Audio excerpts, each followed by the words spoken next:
ஏற்கனவே இந்த வாழைத்தண்டு அடை சொல்லி பாருங்கள். வாழைத்தண்டு மிக்ஸியில் இப்படி மாவு இருக்கணும். அடைய எவ்வளோ கிறிஸ்பி பாருங்கள்.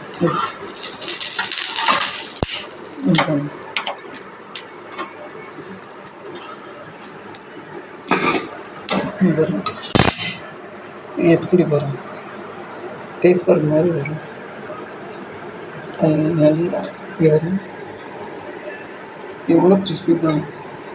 செஞ்சு பார்க்க நேரத்தில் சூப்பராக இருக்கும். 1 டம்ளர் புழுங்கரிசி, 1 டம்ளர் பச்சரிசி, 2 பருப்பும் 4 பருப்பும் கால் போட்டேன்.